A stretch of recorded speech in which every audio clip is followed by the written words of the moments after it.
I'm disappointed in a system that failed me. I'm disappointed in a system that it took me 44 years to prove my innocence with the type of evidence that I had.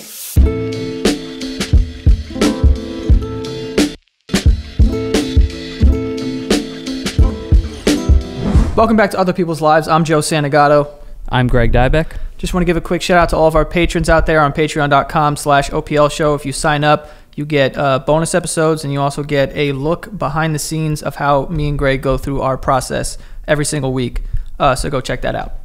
Yeah, and today we'll be speaking with a man by the name of Ronnie Long. And to understand Ronnie's story, we have to travel back a little bit to 1976 to Concord, North Carolina, where a woman's house was broken into. She was violently beaten and raped. And that woman was an older widow. She was white. And according to her, the man who broke in and raped her was black. Ronnie, who's a black man, was 20 years old at the time. He was ultimately charged and convicted of this crime, despite there being no evidence that linked him to the scene. He was sentenced to 2 consecutive life sentences for rape and burglary by an all-white jury in a mostly segregated town. There's been many developments since the case. It's been revealed that there's been evidence that would have freed Ronnie from blame that was actually withheld during the case. It's a complex, heart-wrenching story about a man who's was wrongfully convicted, who was robbed of a majority of his life, but we are lucky enough to have Ronnie, who's now 64 years old. He's on the line today to talk about the case, his life in prison, and the ultimate outcome today, 44 years after being convicted of a crime that he did not commit. So Ronnie, thank you so much for being on the show today. Nah, man, it's my pleasure, man. I appreciate y'all having me. Of course. So it's going to be impossible, for the most part, to cover every detail of this case in just this conversation.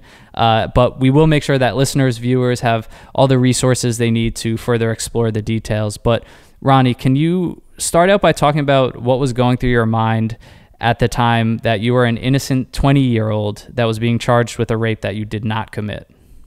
I mean, you understand, you take a man that ain't never been in a situation to that degree of dealing with the judicial system, and you've been accused of something that you know you ain't had anything to do with, it's kind of mind-boggling, you understand, saying, to the point of you wonder whether or not people can do this and get away with it. 20-year-old, you understand, saying, I had never had really any dealings with the local authorities because I'm not a career criminal. I've never been incarcerated until this time, or I have no prior convictions. Growing up, you understand, saying, as a teenager, man, you understand, saying, I was pretty popular in school. I played 3 sports. I ain't never had no problem, you understand, saying, with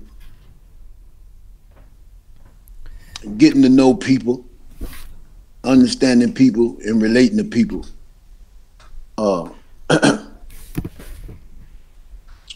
To be accused of a crime so heinous at a young age during these times, now we're talking about in the 70s now. We're not talking about here in 2020 because things are totally different now than they were back in the 70s, like you say. In a town that's more or less like polarized, it's more or less like racially segregated. You understand what I'm saying? So if it had been in the 60s or 50s, and I had been accused of the crime that they accused me of, we wouldn't be having this conversation here today. So when they, like, what was the narrative they used to even convict you? Like, why did they pick you out of anyone else? Like, how did they sort of link you to this? It was a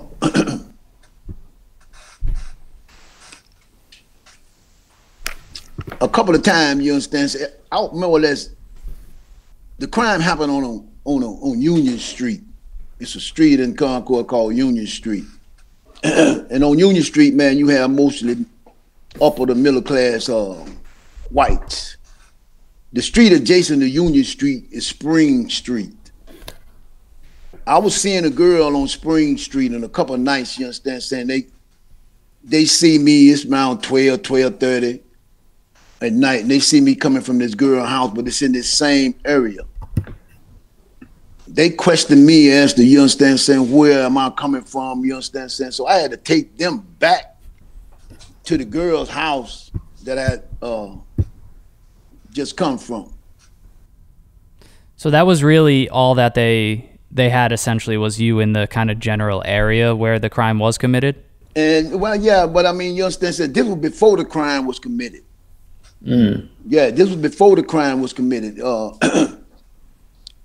See, my thing with leather, I used to wear a lot of leather jackets, leather gloves, leather hats, you understand? So I used to wear a lot of leather. And the description that the woman gave of the perpetrator was a light-skinned, yellow black man that wore black leather jacket, a dark colored hat, blue jeans. Me being in that area, you understand, saying a couple of times at night, you understand, saying, been back during the 70s, you know what I mean? The first thing a white police or a white officer would ask you is, what are you doing in this area? You know what I mean? That's just the first thing that they would ask you. I mean, why are you up here? Do you know anybody in this area? You understand? And so I had got seen coming from this girl house a couple of times, you understand? Saying, so that put me on the radar.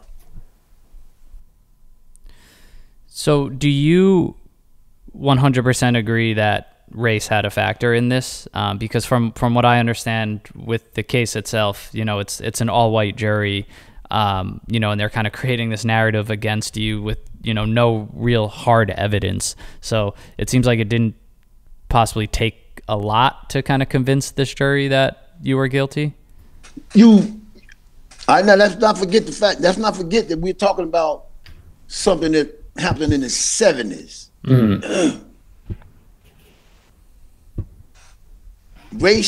Did racism play a major role in my conviction? Ain't no doubt. Ain't no doubt. I mean, I got convicted by an all-white jury that was sent to the courtroom by the chief of police in that county. The chief of police took the master lists of prospective jurors and started deleting names off the master lists just for me to pick a pool from. He sent me a tainted pool for me to pick a panel from. Out of 50 jurors, he sent me 2 to 3 blacks.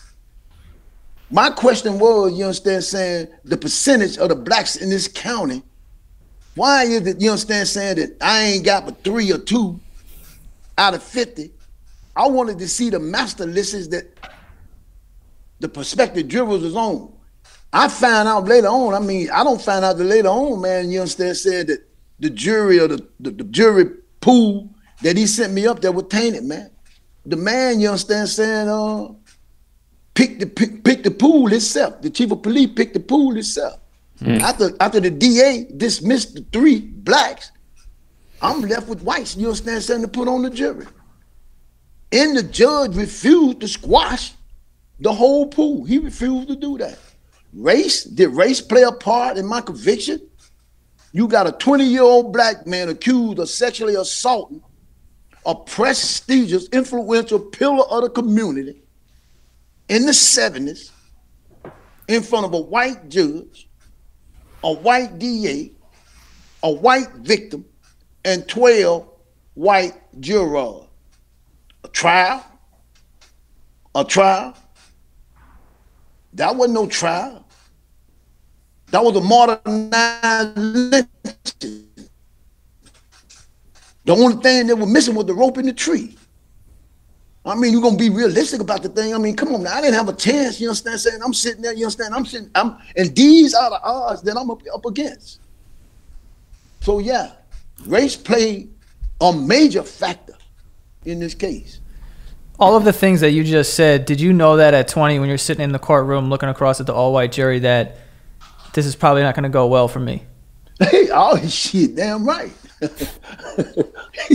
Hey, look, man. I mean, I'm looking at the situation here. And I mean, I had told my people, you understand, saying that I'm going to the penitentiary. I'm going to this penitentiary, you understand? Ain't no ifs and buts about it. Look, I mean, look at the odds that I'm up against.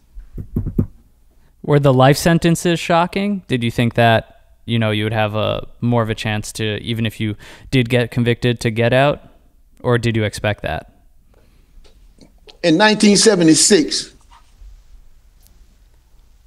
when I was picked up, all capital offenses carried a death sentence. They charged me with 2 capital offenses: first-degree burglary and first-degree rape. I was facing a death sentence. I had already been informed that they were going to try me for my life.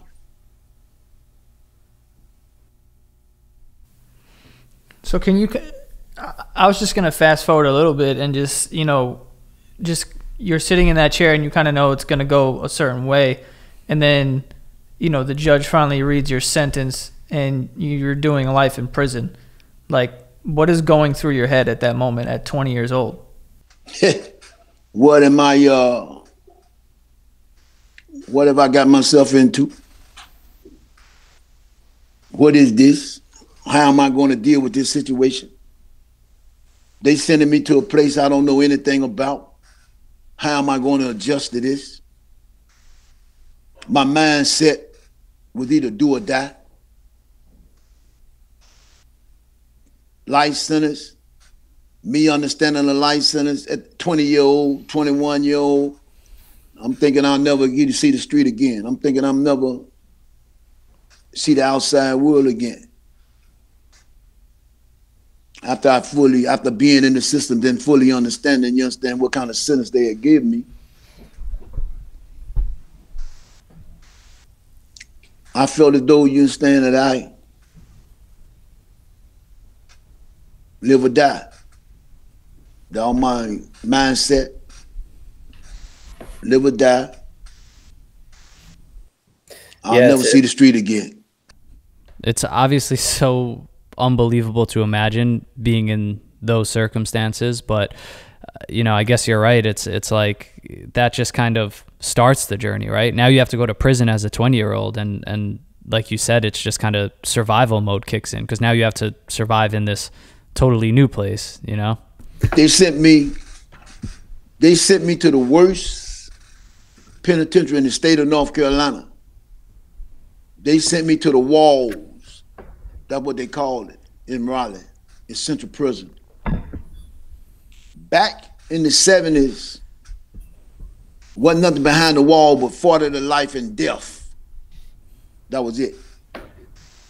The wall was where they executed people in North Carolina who had death sentences. Death row was in behind the walls at Central Prison.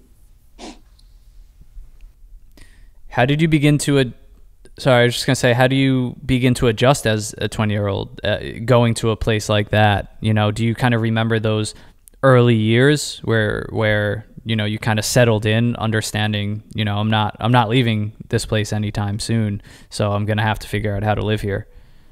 I'm at the county. I'm fresh out the county 1 week.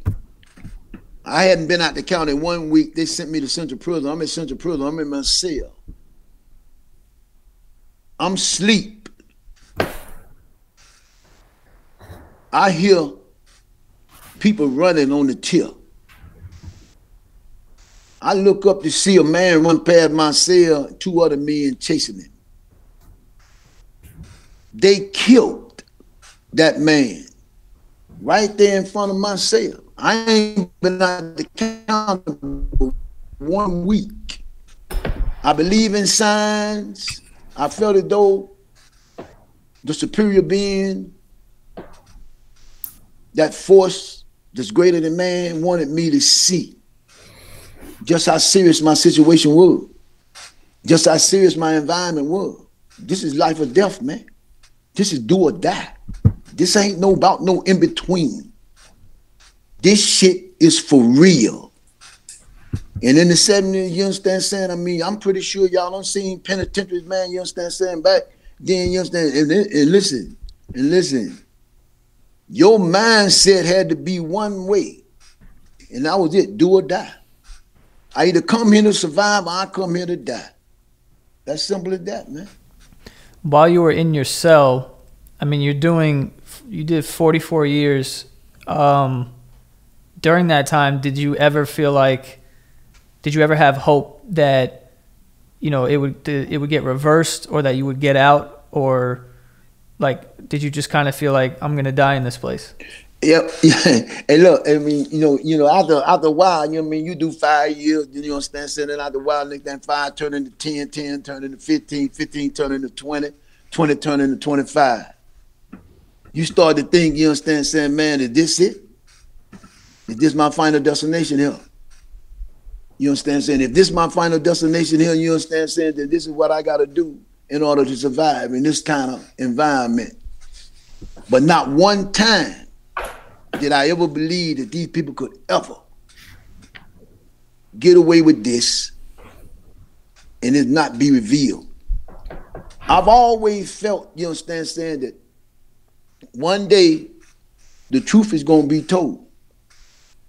The only thing I got to do is survive these adverse conditions and be able to tell my story.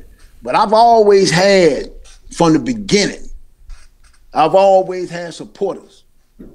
I've always had people, you understand, saying that was in the community that knew me, that, you understand, that believed in me, that knew, you understand, saying that this was nothing, they didn't have anything to do with me.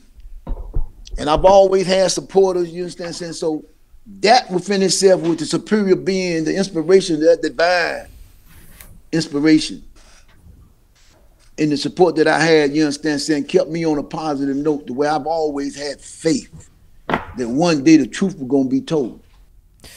It's crazy, man. Like, to talk about, you know, having a strong kind of bulletproof mindset. You know, you're sitting there year 5, year 10, year 15, year 20, year 30, year 40, like still holding on to that hope and belief that this will be revealed, you know, that justice in a way will be served, because, you know, you can be exonerated and you will be able to tell your story. And it's just, you know, crazy for us hearing that, to be sitting with you here today, now 64 years old, you know, finally being able to tell that story, finally, you know, being released and getting your name cleared, essentially. But, you know, again, like, to talk about the patience and the perseverance that takes. You know, you put in 44 years and still held on to hope.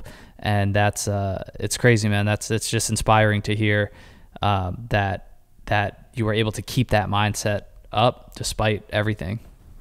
You put yourself in a situation where really you don't have too many options. You don't have too many options. Either you do or you don't. You give in, you give out. You give out, you give up. And back then, I mean, it was about survival, man. It was about survival. Are you angry during this time? Are you filled with hate? Did you find forgiveness in prison? Like, I'm trying to imagine how complex the emotions that come along with this are. And, you know, how did you begin to kind of come to terms with what happened to you and your reality? You know, aside from obviously knowing that day in and day out, it's survival mode. You know, you got to protect yourself. You have to have a strong mindset. You have to survive. But, you know, the emotions around the trial, around the people who accused you, around the jury, you know, what type of feelings, you know, did you have and do you have now?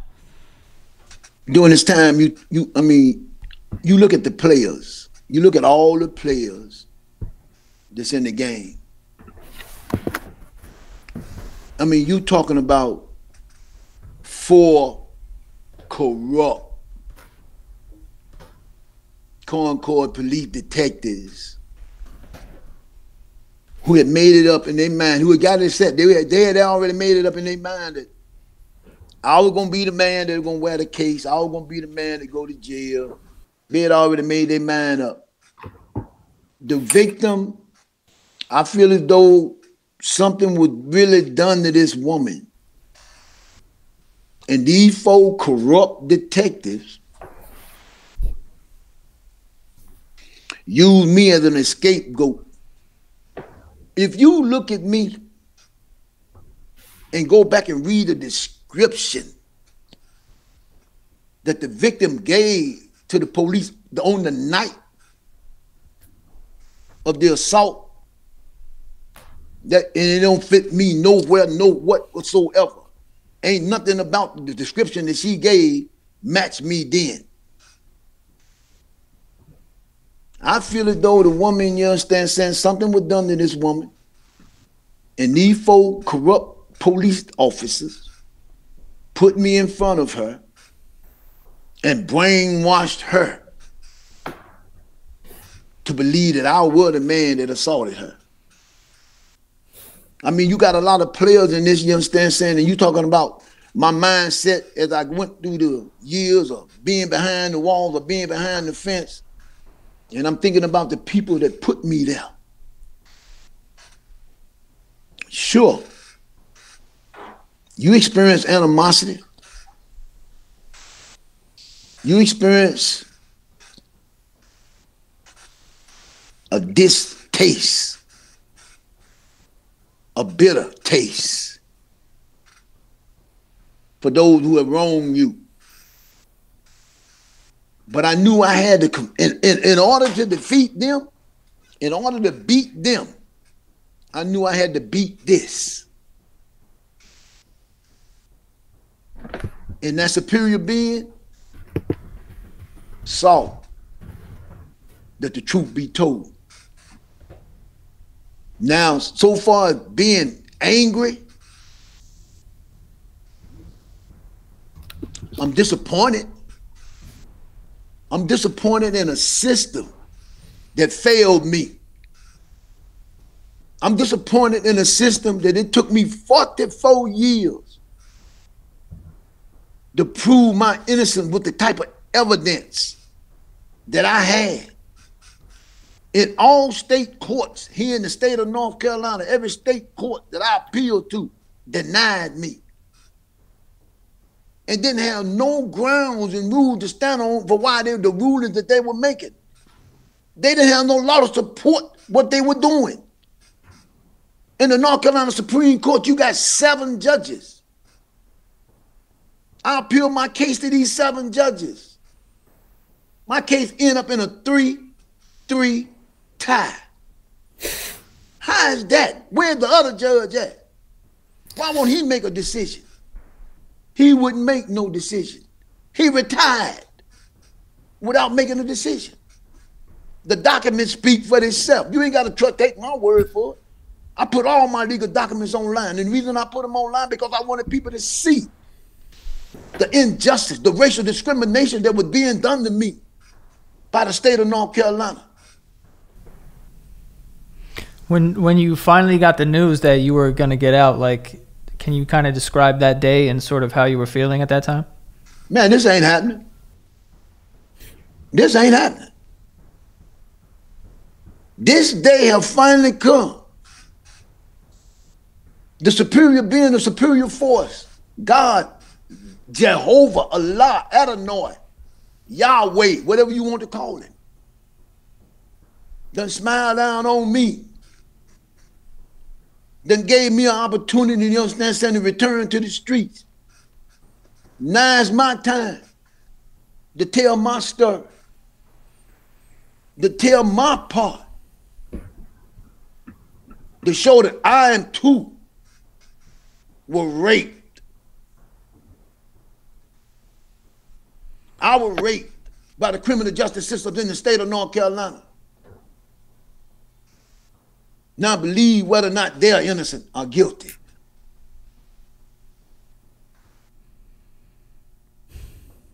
I think it's hard not to point out that despite being in prison for 44 years, you're released at pretty much the same time that nationwide protests for racial justice, the conversation around systemic racism, unjust treatment of Black Americans is the prominent conversation in the country right now, right? And that's 44 years after, right around basically the same time that you're getting out. What effect, if any, you know, does seeing that and being released into that environment have on you?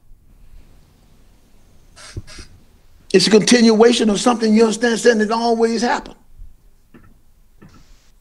What's going on out there now, you understand? Black Lives Matter, all that. That's what's going on now. Black lives didn't matter. Black lives always matter. All lives matter. This ain't something, you understand, that just start occurring. It's always been open season on people of color. The United States right now has more people of color behind bars than any other country. This ain't something that just happened. George Floyd ain't the first black man that ever had a white man's knee on his neck.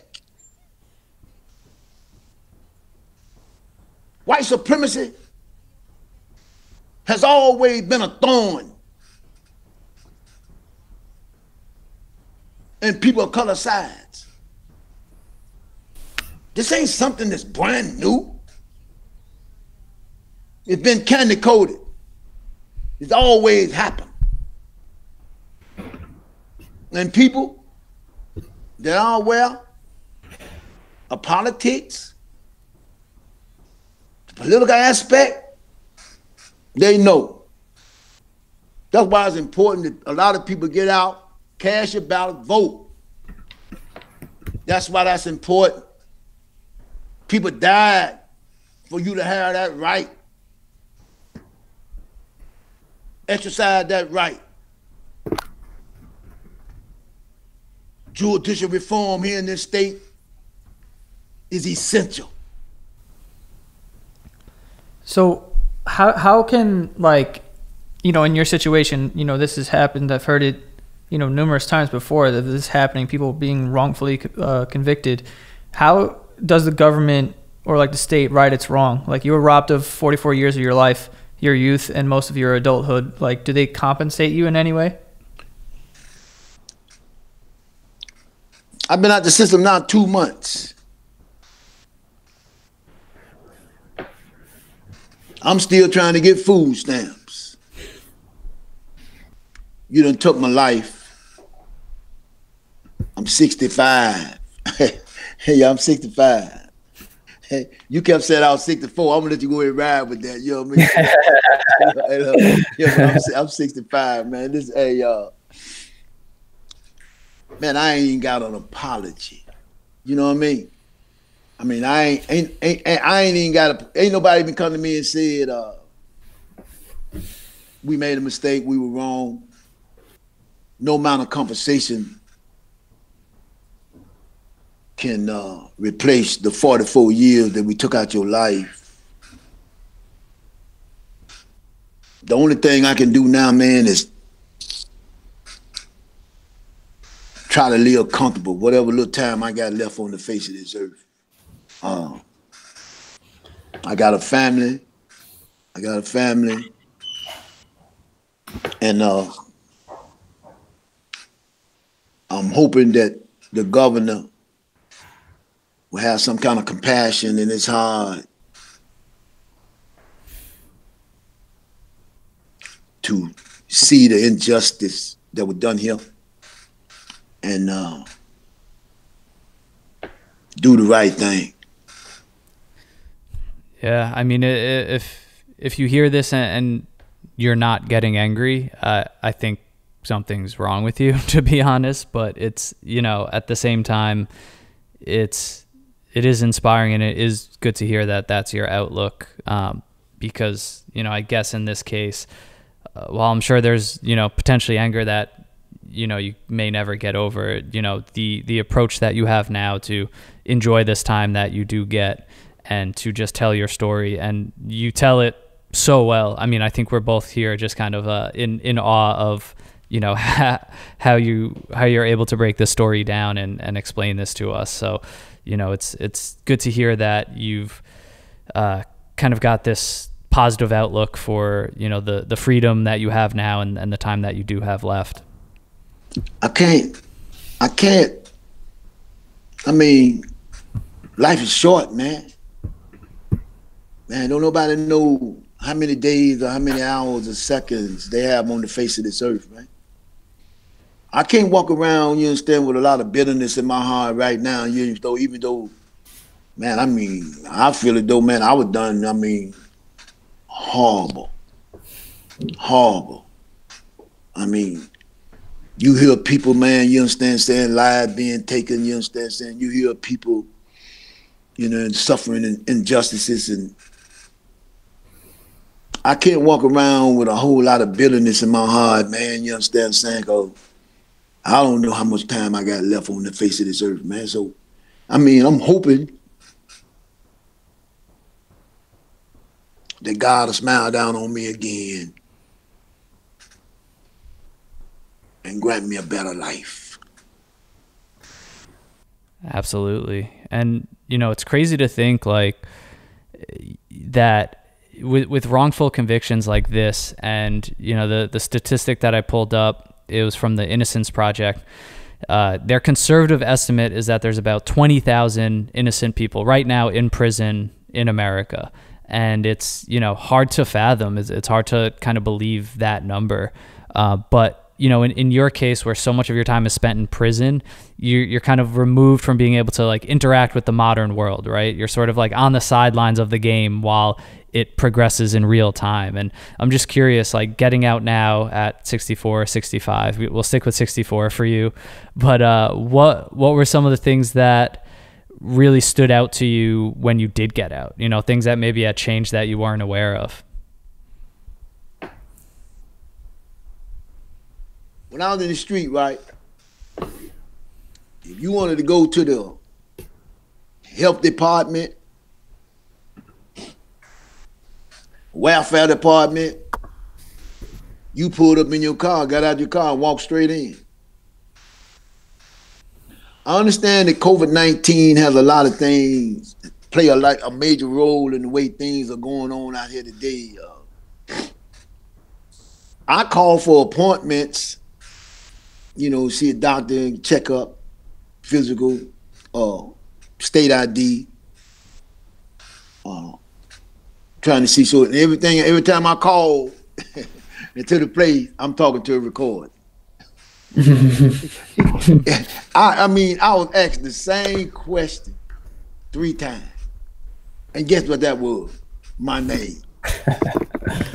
I mean, I know technology done took over. I mean, it done took over, man.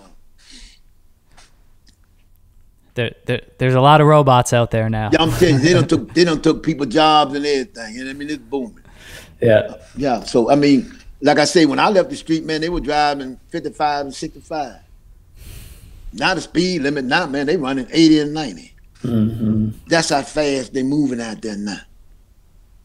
I mean, it's complicated for me, but I got a wife. Look, I got a wife that's knowledgeable. She bought me a shirt, right? Look. She bought me a shirt, and the shirt say, "I don't need Google, cause my wife know everything." There you go. and she gave me that shirt, and it made me wear that shirt, man. Listen, but it's because of her, listen, that I'm abreast to a lot of things that's going on out here in the street now. Yeah, she keep me on point. She was my #1 fan when I was locked up. She been with me now 8 years. I feel as though that's another blessing that God, that the Creator give me, put in my life. I've always been surrounded by people, you understand, saying that had a compassion in their heart for other people that are in destitute circumstances. So I'm blessed to be here. I'm blessed to have the wife that I have. I'm blessed to have the family that I got. I'm blessed to have the support that I have. The media has always been my voice to the masses. Without the media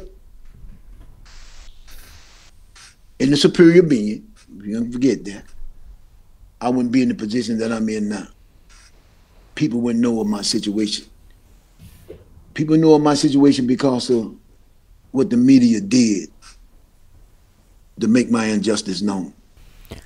So now that, like, you're saying, like, you speak through the media, like, if anyone, who is listening to this knows somebody in a situation that's similar to yours, like, do you have a message for anyone, or for any, like, just anybody out there? Like, your whole take on the situation, I think, is really positive and unique. So do you have a message for anyone that is kind of going through something really bad, and do you have any words for them? A hurdle, an obstacle, a difficult time. It's only an opportunity for you to advance. Irregardless of how many times you've been ignored, irregardless of how many times the doors have been slammed in your face, every time, irregardless of how many times people have told you no. Never give up on your dreams, never give up on your hope, never give up on your faith. Always believe that you can overcome any obstacle if you put your mind and your heart to it. Believe in yourself if you don't believe in nobody or nothing else. Believe in yourself.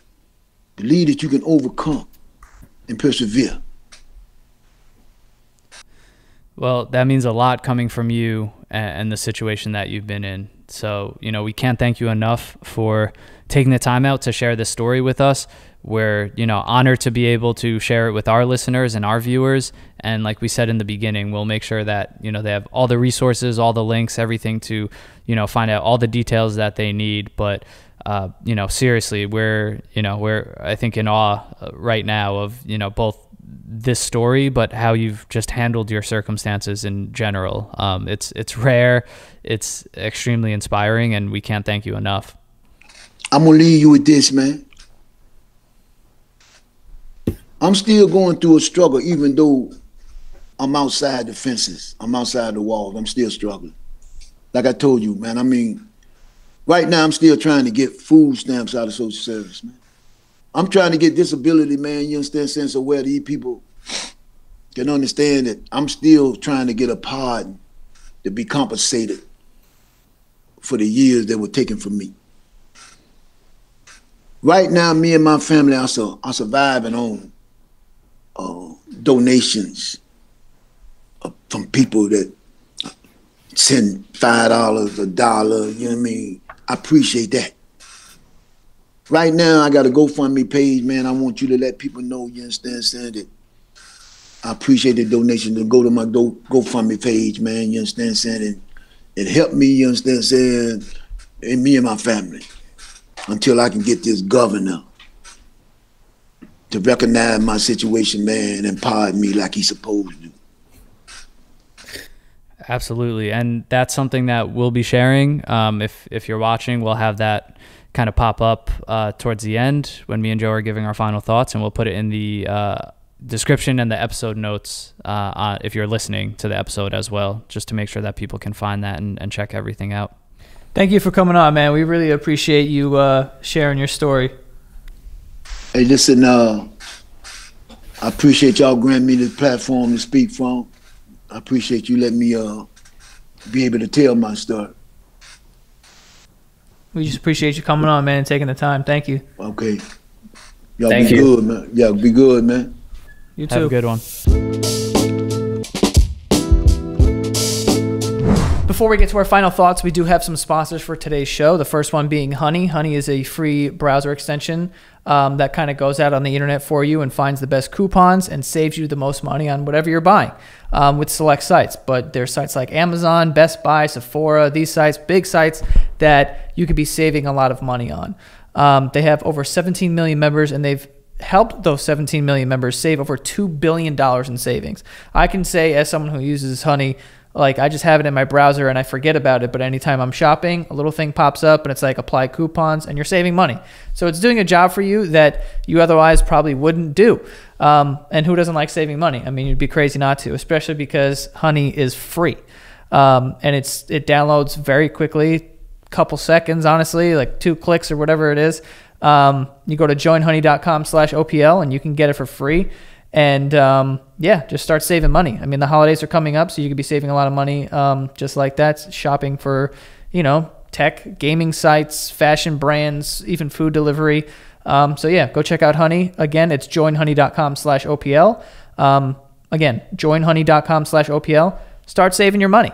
We also have Native. Native is the perfect addition to your daily routine this holiday season. They make deodorants that don't just block odor. They're made better. So they have ingredients you've heard of like coconut oil, shea butter. And they're vegan. They're never tested on animals, but they're great. And they have their candy cane gift set.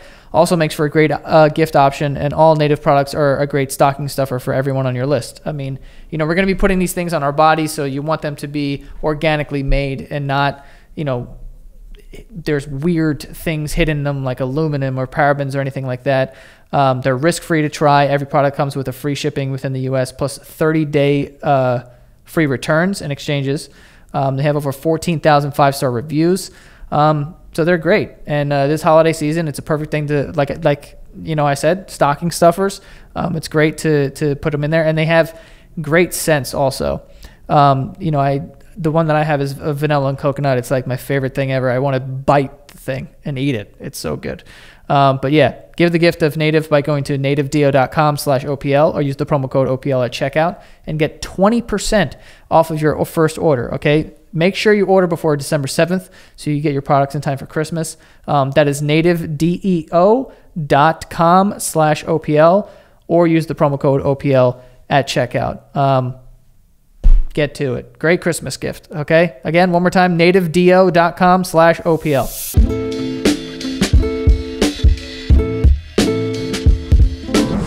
I don't know what to say. I don't know if there's anything to say. I've never felt this way before, like recording an episode. Like I had nothing to say. Full disclosure, me and Greg text on the computer during episodes. So if you ever see us typing, we're talking to each other, just like, so we're like keeping on path and whatever. He had to feed me 2 questions because I was like, I don't know what to say. Because like I'm just listening, just the way that he speaks and just like the story, and then just like all these things are just running through your mind.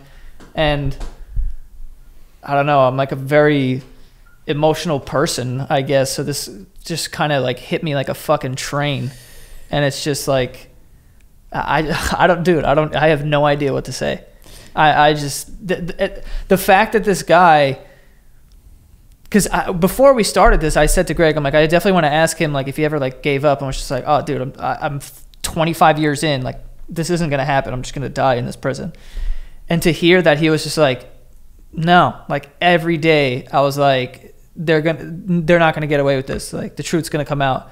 That's that's insane to me.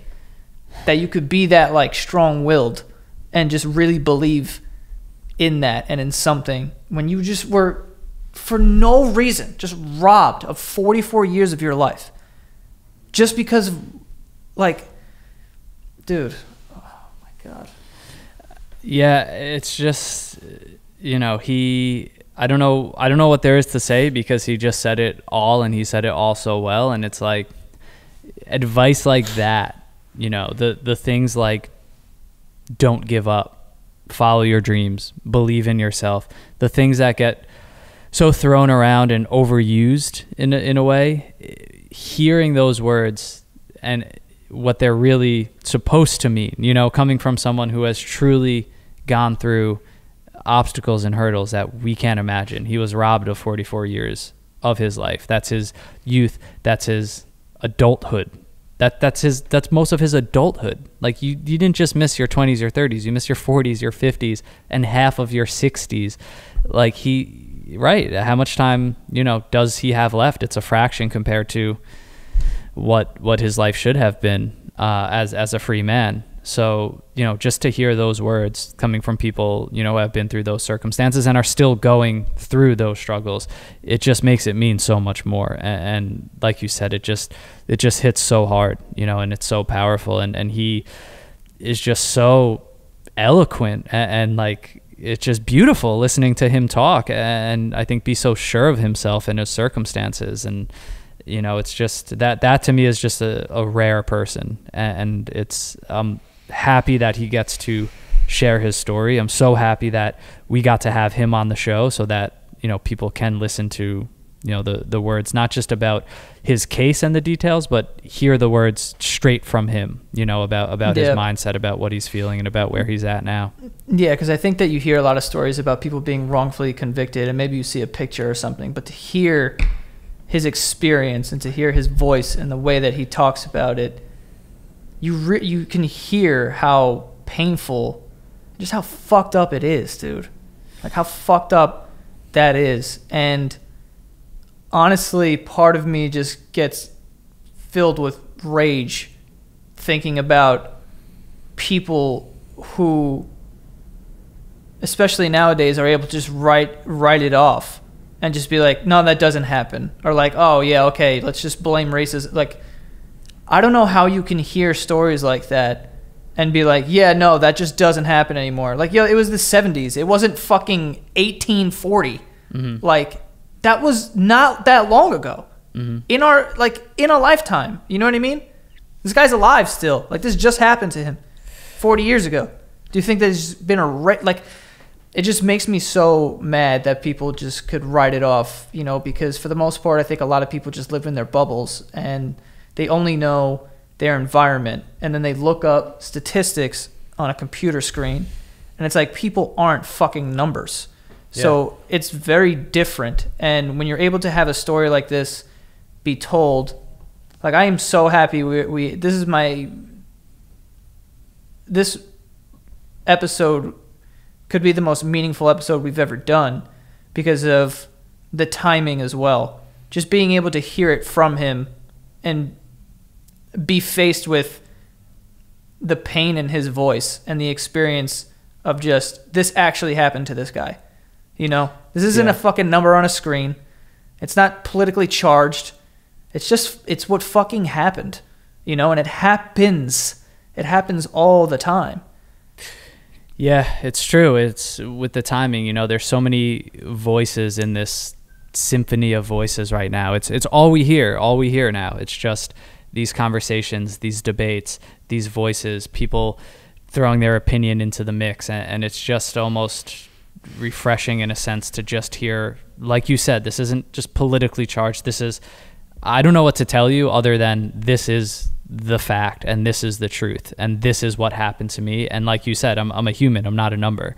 And it's just so important to hear because, you're right. The truth gets so muddled these days. Facts, we don't know if they're facts. Like, we don't know what truth is half the time anymore when we're consuming media, when we're consuming statistics and things like that, because there's so many voices in the mix, so many people, so many voices with agendas. And just to be able to stop and hear this story, and it's just undeniable, the injustice that he went through, the racial profiling that he went through, the racism he experienced. Like, these things cannot be disputed in this case. So again, man, just wow. I agree with you. I think I'm so happy that we get to put this out for people to discover and hear. That it means a lot to me. Like, I know it means a lot to you. And it's like these moments where, I'm just really proud of this platform that we're able to attract those type of people, man. It's so cool.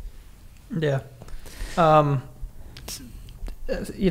Without going on I'm just going to kind of end it there because my mind is like scrambling right there because, there's just so much I want to say, but yeah, I'm not you look like you're about going to rant. An Angry Joe rant is coming, but yeah, I'm going to go into the living room and scream into a pillow. But for anyone out there who feels like they have something that fits for the show, don't hesitate to reach out to us. Go to oplshow.com, fill out the contact form, and send us an email. And if it works, we'll schedule something out. We'll hit you up. Yes, and I also just want to shout out Ronnie's GoFundMe page. It's gofundme.com. /welcome Ronnie home. We'll make sure the URL pops up there. So definitely check that out. We'll also, in the description, drop a bunch of links about the case so that you guys can find out more. I do want to say that this episode was... Well, we were able to record this episode thanks to some help from a podcast.